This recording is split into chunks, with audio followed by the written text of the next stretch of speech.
Novinarji na lokalni ravni zagotovo lahko boljše razumejo določene procese.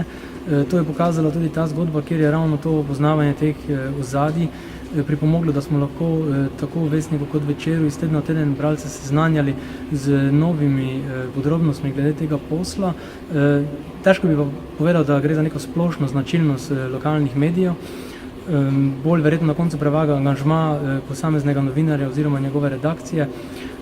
Glede pomembnosti pa bi v Sloveniji težko verjetno potegnili neko striktno ločnico med nacionalnimi in lokalnimi temami, saj smo država izrazitih regionalnih interesov in tudi odločitve na različnih področjih na državni ravni največkrat sprejemajo lokalci z svojimi lokalnimi interesi v žepu.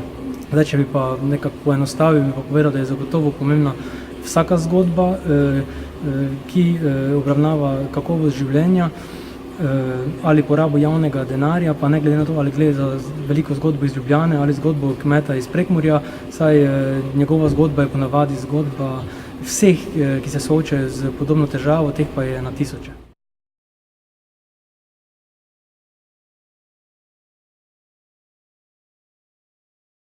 Pri tem je na lokalni ravni tako, da so neke notranje ovire, ki jih mora novinar preseči pri kritičnem pisanju, izjemno visoke, saj ne gre nikoli na tej ravni za obračunavanje z nekimi, v narekovajih, korporativnimi strukturami.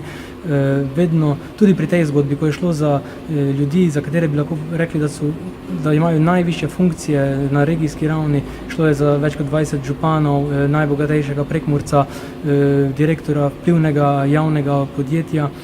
Tudi pri teh ljudeh gre na koncu za osebe, ki bo novinar še naprej srečeval na ulici, vsakodnevnih dogodkih, srečeval bo njihove družinske člane, otroke, skratka gre za zelo neprijetno situacijo.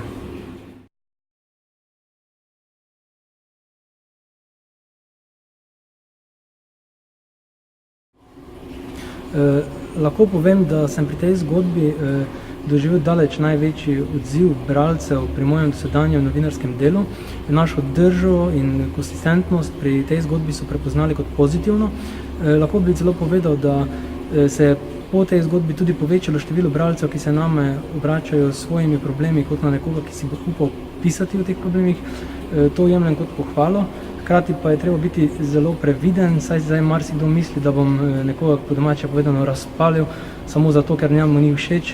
In veliko teh zgodb tudi zavržem, če nimajo pravih temeljev. Pri tej zgodbi se je pokazala prava moč medijev, s katero je pa treba ravnati zelo odgovorno.